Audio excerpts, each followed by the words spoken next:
Hello dear viewers. This time I present to you ultra-luxury car 2022 Porsche Panamera.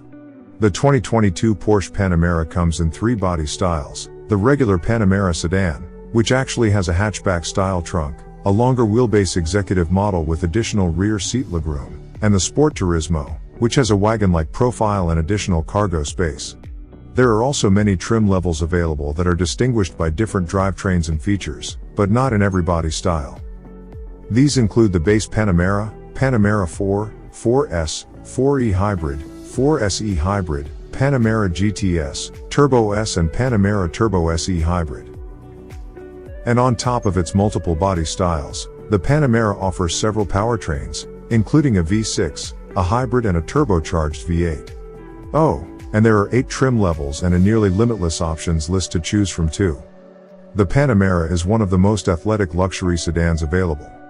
It's also fairly practical thanks to its hatchback design. But there are also some downsides, such as a needlessly complicated user interface and high price. How does the Panamera drive?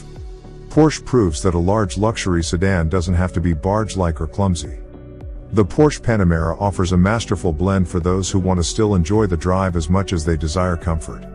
The entry-level Panamera's 2.9-liter V6 provides enough oomph to get to 60 miles per hour in just 4.9 seconds. The brakes are equally powerful and hauled down our Panamera to a dead stop in a ridiculously short 102 feet. We'd be shocked if this were anything else other than a Porsche. And it's not just straight-line performance that the Panamera does well. Steering response and accuracy are among the best in class, as is the way it moves around corners. The Panamera is always composed, sure-footed and nimble. The base model won't bend the laws of physics like the higher performance spec models do, but there's more than enough athleticism to uphold Porsche's performance reputation. And when you're not out for thrills, the car just works the way you'd expect any luxury sedan to. The only small criticism we'd add is a heavier than usual accelerator pedal. It's something you may adjust to over time even if we weren't able to after a week of driving. How comfortable is the Panamera? Some luxury sedans do comfort better than the Panamera, but few can match its performance at the same time. Few concessions have been made in exchange for the impressive dynamic capability. The suspension impressively smooths out bumps in the road. Make sure to get the optional sport seats. The standard seats lack some adjustment and support during hard driving, even though they provide decent baseline comfort. How's the interior? This generation Panamera forgoes the glut of traditional buttons of its predecessor, but the touch-sensitive buttons that have replaced some of them aren't necessarily better. Some buttons take a few presses to work and can require you to take valuable attention away from the road. We like that there's still a touchscreen and appreciate the small dial control that provides some redundancy in how you control things. The standard Bose sound system is good enough that you probably can save on the pricey audio upgrade. The sound is rich and clear, and we could crank the volume to our ears content. Wireless Apple CarPlay and Android Auto smartphone integration is standard, and the onboard nav system is one of the better systems if you're not using your phone. The climate control interface is fussier than it needs to be, with touchscreen controlled vents that look cool but are less convenient than simple manually pointable vents. The system itself offers ample cooling capacity, and the heated seats and ventilation function effectively. As far as noise goes, there's an ever-present faint hum of road noise.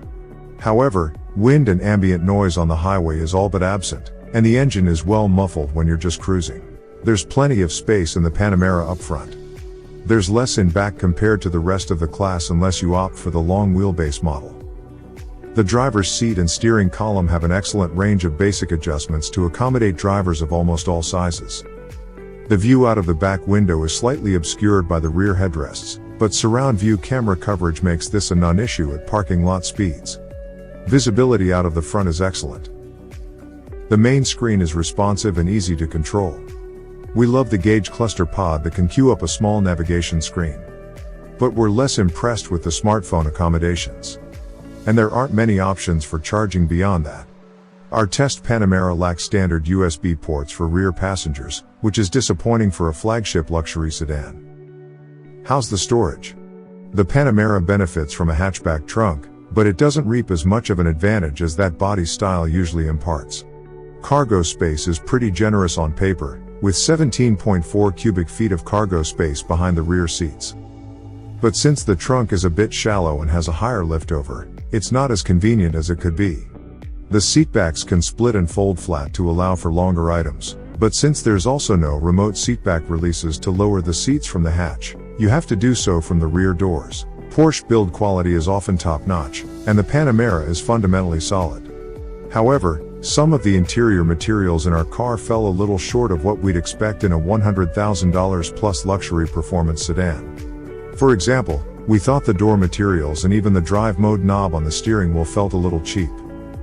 You'll also end up paying more than the Panamera's base price since many desirable features are extra. This does not make the Panamera a bad choice, but it's not exactly a great value for the money either. Which Panamera is recommended? Since there are such a wide variety of configurations for the Panamera, it's difficult to recommend a particular trim or body style to fit everyone's needs. But as an all-arounder choice, we think the Panamera 4S will work out well.